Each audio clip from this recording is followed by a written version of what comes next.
The kitchen I was led to was small but seemed well equipped. This is the kitchen used by the Madam and Lady Tara when they cook. It seemed this mansion had multiple kitchens. What an enviable environment. All the ingredients and cooking utensils here are the same as those in the main kitchen. What a wonderful setup. Now what shall I make? What kind of sweets are common in this country? It would be boring to make the same thing, so if you could tell me, I'd appreciate it. Well, when it comes to sweets in this country, these are generally common. The taste may vary, but they're mostly similar. Yona-san handed me a basket. Inside were what looked like cookies. May I have one? Of course, please do. I ate it, and it was indeed a cookie. It was subtly sweet and had a delightfully crisp texture. This is delicious, but surely not all sweets are in this form, are they? No, when we say sweets, this is what we mean. They're sweet baked goods with a wheat flour base. What? So sweets just meant cookies? There must be plenty of other delicious sweet things. I see. In that case, I'd like to check the ingredients. I began examining what looked like seasonings in ceramic jars. Is this sugar? Oh, it is sugar. It's not white, a bit brown, but sweet. The sweetness seems a little less than the sugar I know, but that's fine. Salt, honey, various herbs, and several kinds of flour too. What should I make? There are also some chilled items here. Yona-san opened the door of a large cabinet-like structure with a door. Inside were eggs, various wrapped items, and ceramic containers. A chill emanated from inside the box. Oh, what is this? This is a magical tool for chilling things. Perishable items are kept inside this box. Amazing! To think they even have something like this. Inside the cabinet were meat, dried fish, eggs, butter, milk, and cheese. Good. Just adding eggs, butter, and milk greatly expands the possibilities. Indeed, with these ingredients, I can understand why one would want to make cookies. However, I think I'll dare to make something different here. I can't afford to fail, so I'll make something simple. I'll make steamed pudding, like from Earth. I prefer baked pudding, but I don't know how to use an oven. It's better than forcing it and failing. I secured the necessary ingredients: milk, eggs, and sugar. That's all. Next, containers. I looked around the kitchen and found a dish cabinet. There were many small bowls that looked good for pudding. Oh, there's a strainer too. The mesh is a bit coarse, but it should work. I also found a large pot with a lid that could steam containers whole. I was looking for something to elevate the bottom of the pot and coincidentally found a lid from another pot that fit perfectly into the large pot. I'll use this set as a steamer. How many servings should I make? Let's see, about 5 servings for Alan-san and his group, plus 5 more. Elna's portion was subtly added. Understood. Shall I make a little extra then? I calculated the recipe's quantities and the number of people in my head. It's fine, there are enough ingredients here. By the way, how much does this cost? Oh, the sugar? This jar is about 2 silver coins. Surprisingly cheap. Or is it expensive? It's 2 nights at a typical inn. Before I started cooking, I checked the utensils. There were 2 stands in the kitchen for heating pots. What are these? These are magic tools that produce fire. This is how you use them. Yona-san moved a lever on the stand. Fire spewed from the spot where a pot would be placed. The flame intensity could be adjusted with the lever. This is wonderful too. I wish I had one myself. If you like, our affiliated stores handle them. They really dabble in everything. First, I'll make the caramel sauce. I put the specified amount of sugar into a small pot, added a small amount of water, and turned on the low heat. After a while, the sugar began to bubble, but I left it alone and continued heating it until it turned a nice brown color. I added a small amount of water until it reached the right consistency. Then it was done. I transferred it from the pot to another container to cool. Once it had cooled somewhat, I carefully poured a little caramel sauce into each pudding containers. I was making 15 this time. Next, I'll make the pudding liquid. I put the specified amounts of sugar and milk into a large pot and warmed them with the fire magic tool. While it was warming, I prepared the eggs. I cracked the specified number of eggs into a large ceramic bowl and whisked them well. A key point here is to add a little salt. Oh, I should prepare the steamer too. I put a small amount of water into the large pot I found earlier, placed the elevating pot lid inside, and put it on the heat. The milk seemed to have warmed up. I stirred it well to dissolve the sugar. Once it was about the same temperature as tea, I turned off the heat and added it to the whisked egg mixture. Here, I had Jonas-san help me strain the liquid through the strainer. Just in case, I strained it twice. I gently poured the completed pudding mixture into the pudding containers that had the caramel sauce in them. It was exactly 15 servings. My calculations were perfect. All that was left was to steam them. The steamer seemed to be hot enough. All 15 wouldn't fit, so I'd steam them in 2 batches. I carefully placed half of the pudding containers into the steamer and steamed them over low heat. The steaming time was about 10 minutes. 10 minutes passed, and they seemed to be steamed. I carefully removed them as they were hot. I added water to the steamer, and once it was hot, I started the second steaming process. I'll taste one. I put one into a pot of water to cool it down. Once the remaining ones had cooled a bit, I'd put them in the chilling magic tool. Soon after, the second batch was also steamed. I took them out of the steamer and let them cool. This is mostly finished. All that's left is to put them in that chilling magic tool, and they'll be complete. This is complete. What a strange cooking method. I've never heard of or seen anything like it. It's a sweet called pudding. Would you like to try a bite? Yes, I would. I have absolutely no idea what it will taste like. I took out the pudding that had been cooling in the water. This is how you separate the pudding from the container. I used my finger to loosen the edge where the pudding stuck to the container. Then you place a plate over the container, flip it over, and gently shake it, and voila, the pudding comes out of the container. Oh, this is pudding. It looked quite good, a cream-colored pudding topped with dark brown caramel sauce. I cut it in half, put a piece on a separate plate, and tasted it with Jonas-san. Delicious. It wasn't chilled yet, but the subtle sweetness paired well with the sweet and slightly bitter caramel sauce on top. I would have liked to add earth-grown vanilla beans, but earth ingredients are expensive and impossible to get anyway. It would taste even better chilled. I looked at Jonas-san, who was wide-eyed and frozen. Alan-san, what is this? I have never tasted such delicious sweets. Wonderful. It's the best.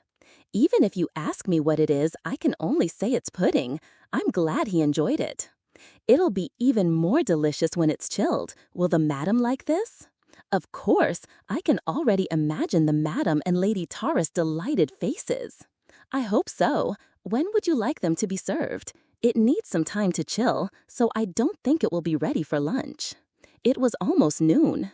Oh, and I also need to go book a room for tonight, so I'd like to go out this afternoon. I see. I understand.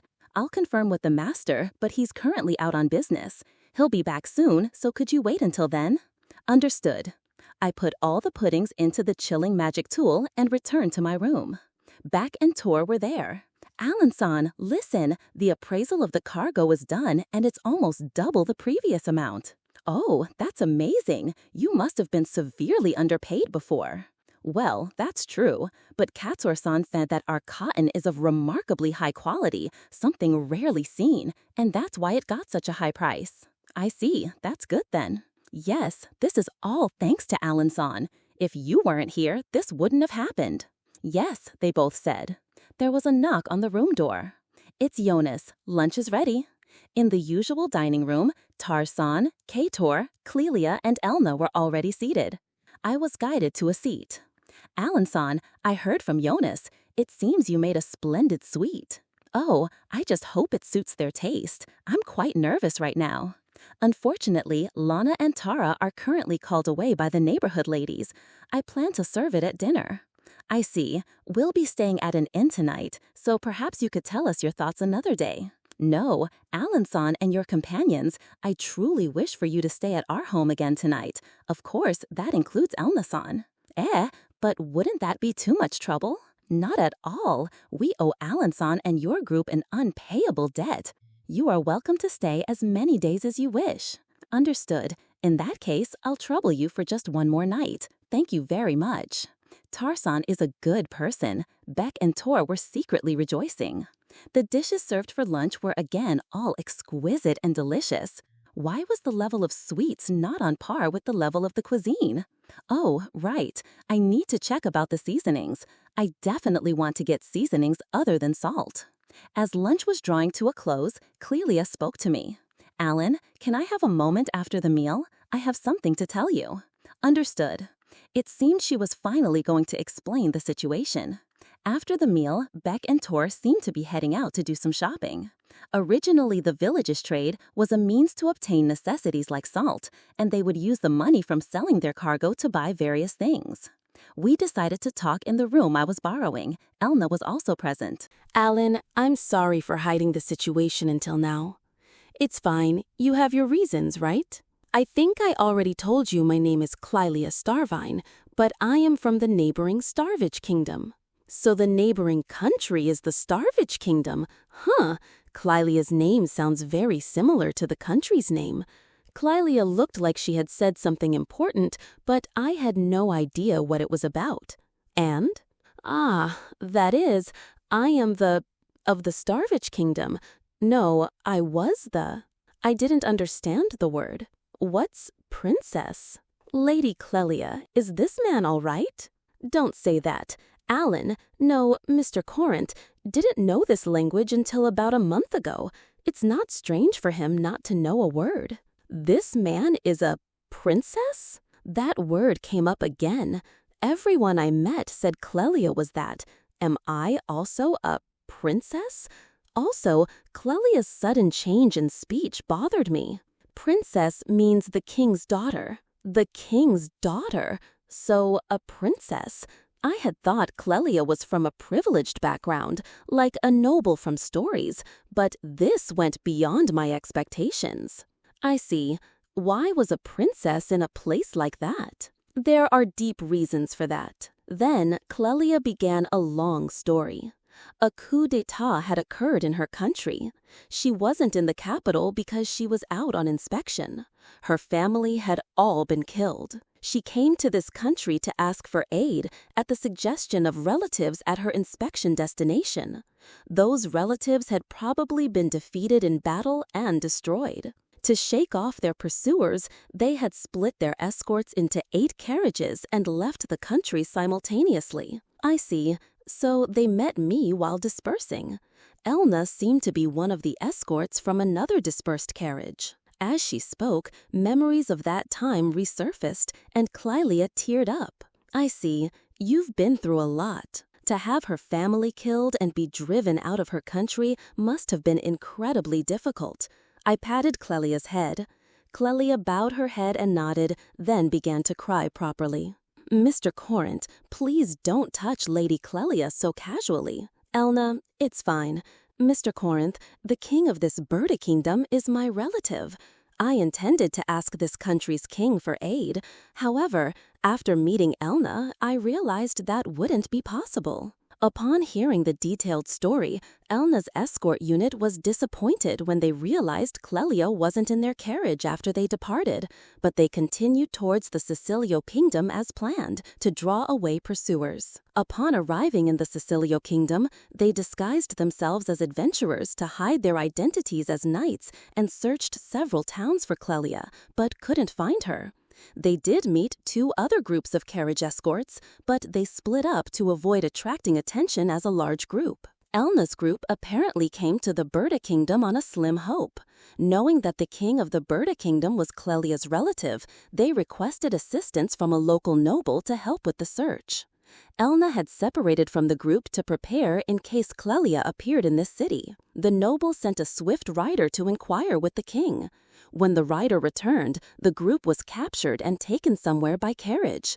Their destination was probably the Starvage Kingdom, and this happened 5 days ago. So, this country's king sided with the rebels. He's probably trying to curry favor with them. Elna, you truly went through a lot of trouble. No, my troubles are nothing. As long as Lady Clelia is safe, those who were captured will be at peace. I'd like to rescue those who were captured if possible. It's been 5 days, and there were nearly 30 knights guarding the transfer carriage. The destination isn't clear, so catching up would be difficult, and even if we did, recapturing them would be impossible. I see. I don't know what I should do from now on. Mr. Corinth, what would you do? I'd appreciate your advice. I'd asked about something that had been bothering me. Clelia, why have you been speaking so formally? And I told you to call me Alan, not Mr. Corinth, didn't I? That's because I'm royalty. No, former royalty.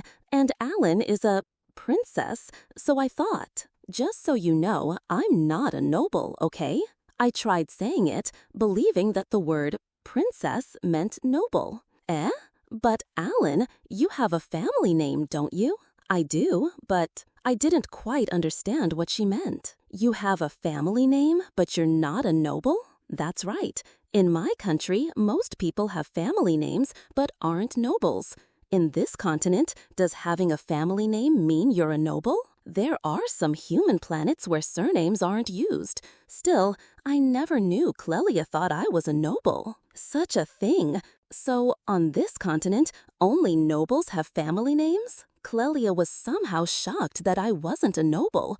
Elna, on the other hand, had a look of understanding, as if to say, I knew it. Go to Ta. So, getting back to what I would do, I'd first gather information. You can't make the right decisions without information. Specifically, I think asking Tarsan various things would be best. If possible, revealing who Clelia is. Tarsan is probably one of the top 1 or 2 most informed people in this town. I think Tarsan can be trusted. Reveal Lady Clelia's identity? There's no way we can do that. What if something goes wrong? If I'm wrong, I'll grab Clelia and run away as fast as I can. You think you can escape by yourself? Don't say irresponsible things. No, if Alan gets serious, even the Knight Order or all the adventurers in this town combined wouldn't be able to stop him.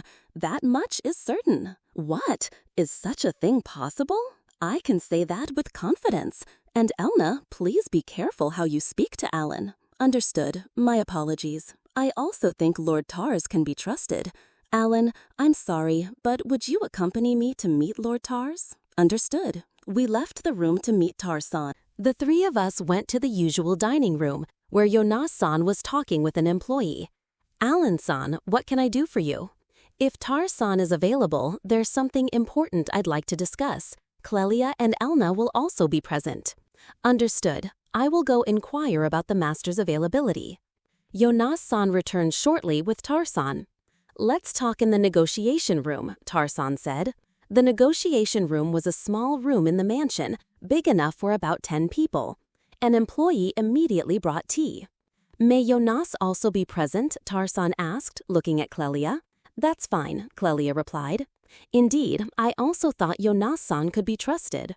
To get straight to the point, I've been using a false name until now. First, I want to apologize for that. My name is Clelia Starvine. Immediately, Tarsan and Jonas-san's faces contorted in astonishment. Clelia must be quite famous if her name is known even to merchants from other countries. Or perhaps Tarsan just happened to know.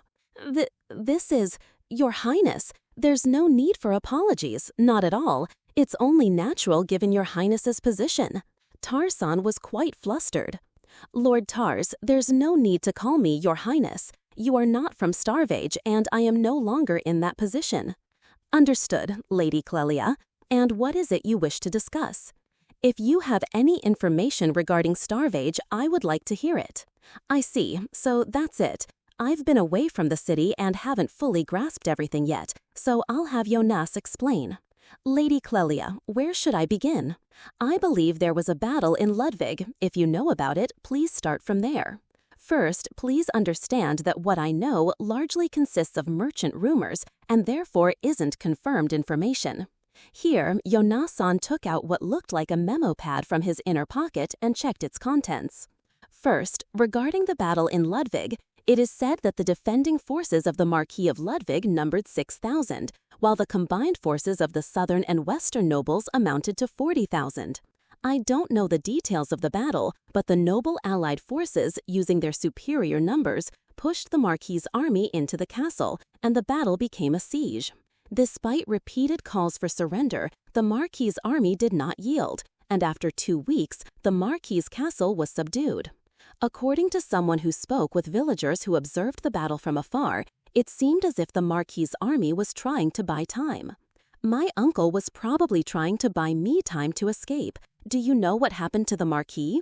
The Marquis is said to have died in battle when the castle was subdued. This is confirmed as his body was later identified.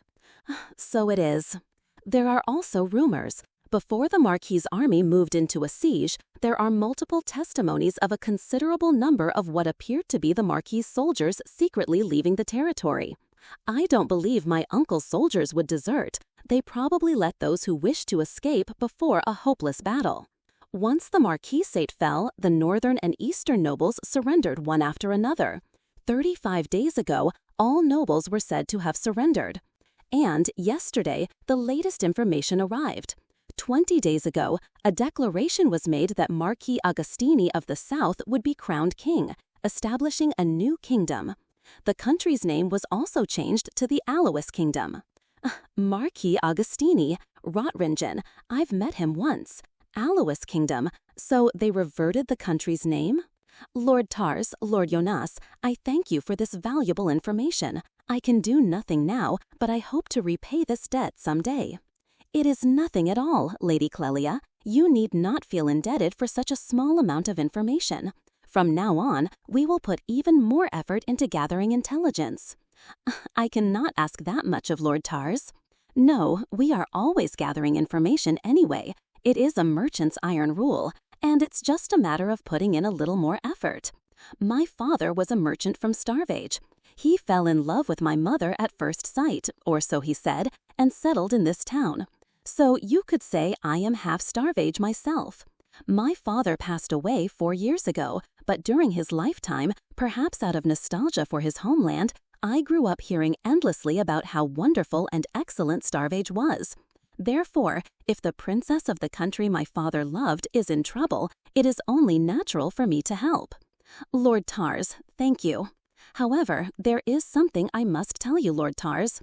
King Ahmad of this Berta kingdom is my second cousin. I came to this country to beg King Ahmad for aid.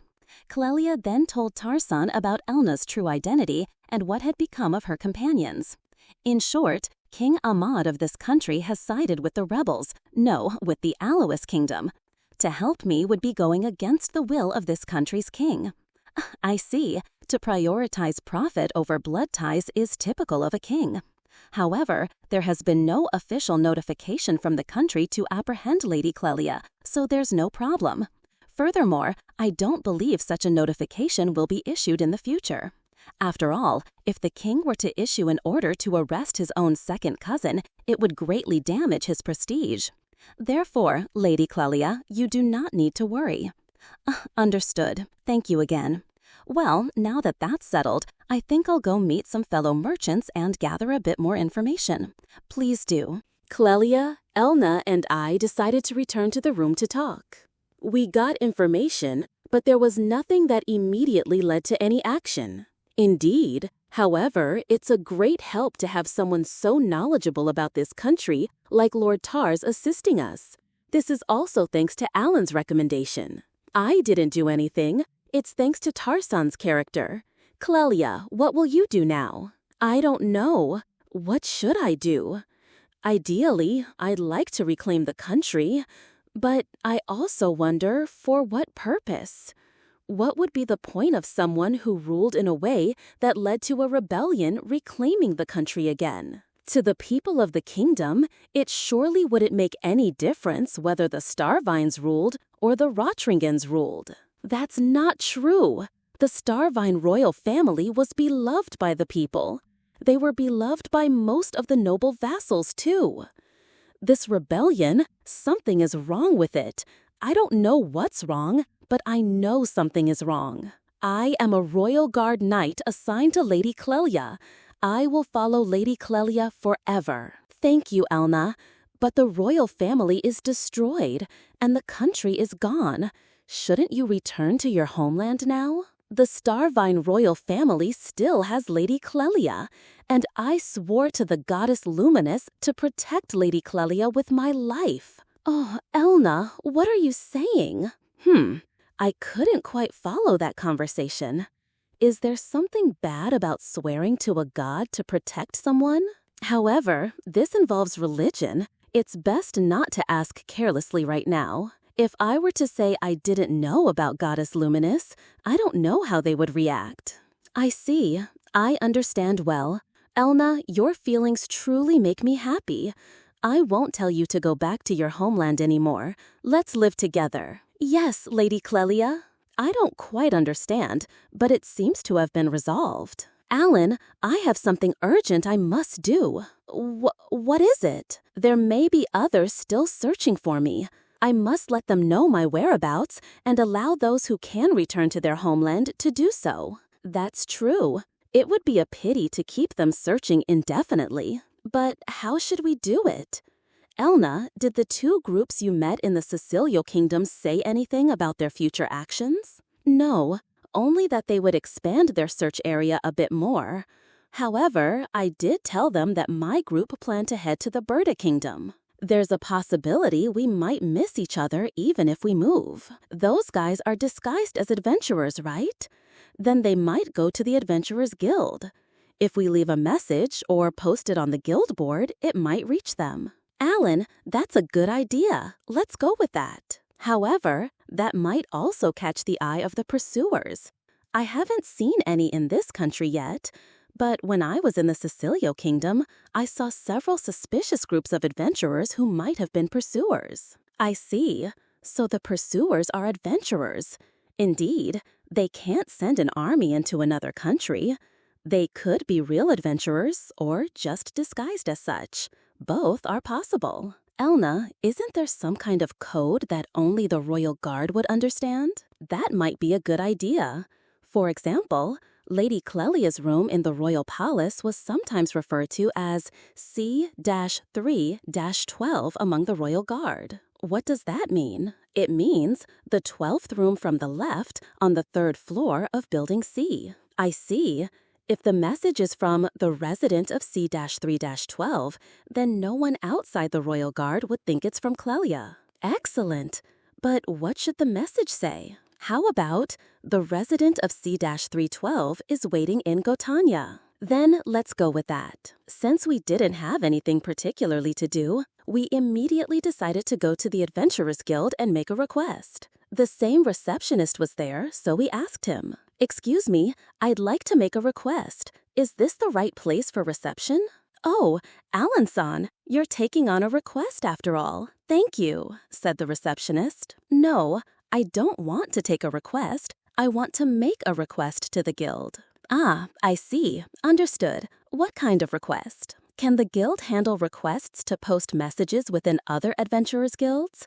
I want to contact an acquaintance adventurer whose whereabouts I don't know. Yes, if you give us the adventurer's name and the message, we can hold the message and hand it over if that adventurer appears at the reception. The thing is, I don't know the adventurer's name. You don't know their name, even though they're an acquaintance? It's a bit complicated. Can't you post something within the guild? No, we can't.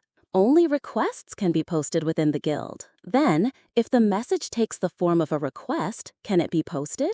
Well, in that case, but it depends on the content. Understood. I'll think about the content and come back.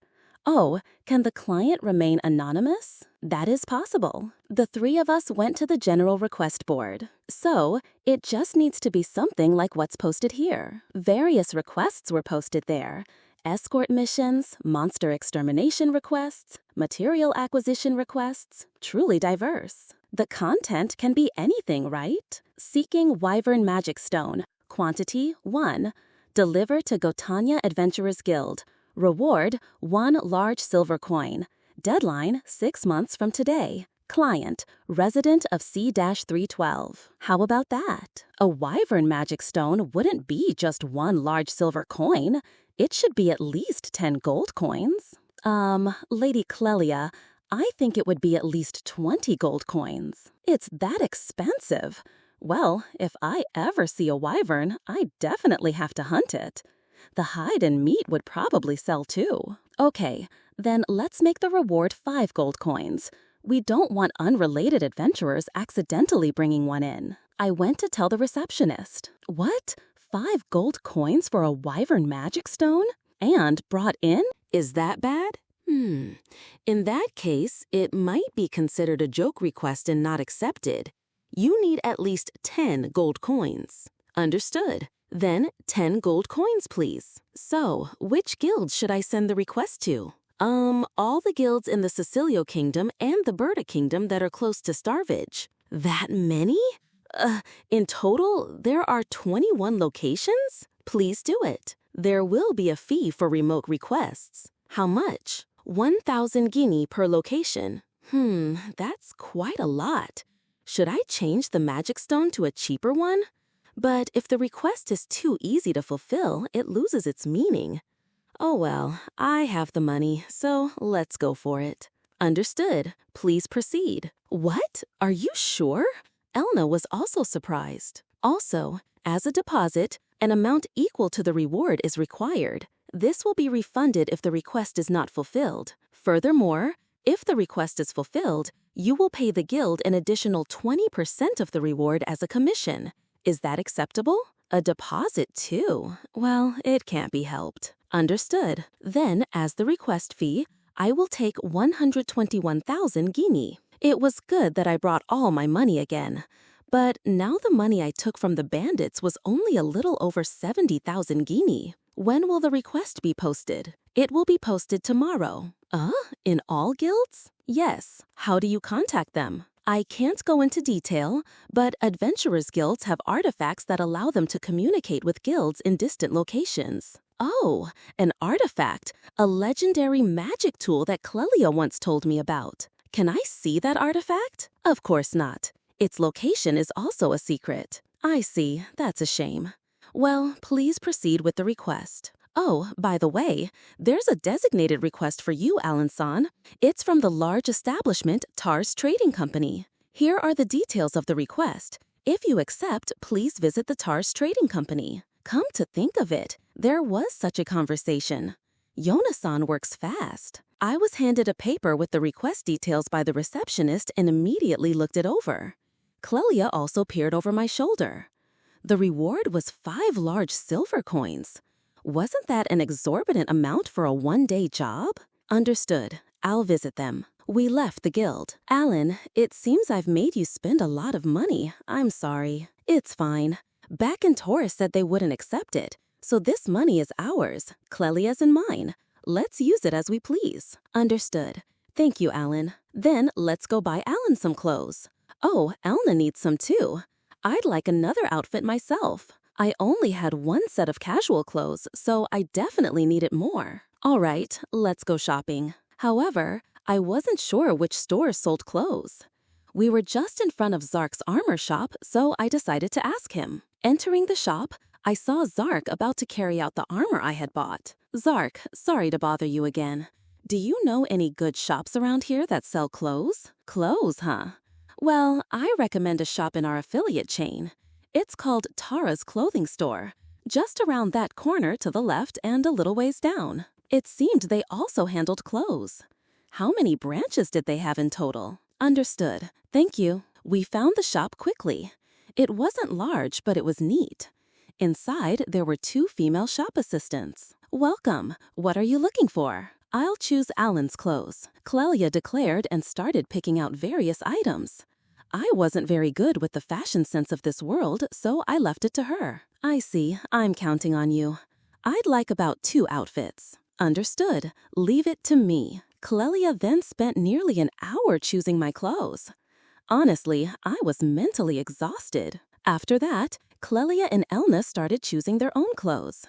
In the end, we must have been in the shop for almost 2.5 hours. We bought 2 outfits for me, 1 for Clelia, 2 for Elna, and various other small items totaling nearly 2,000 guinea. Clothes were quite expensive, it seemed. Well, Clelia and Elna seemed to be having fun, so I decided it was fine. We carried our purchases and returned to Tarsan's mansion.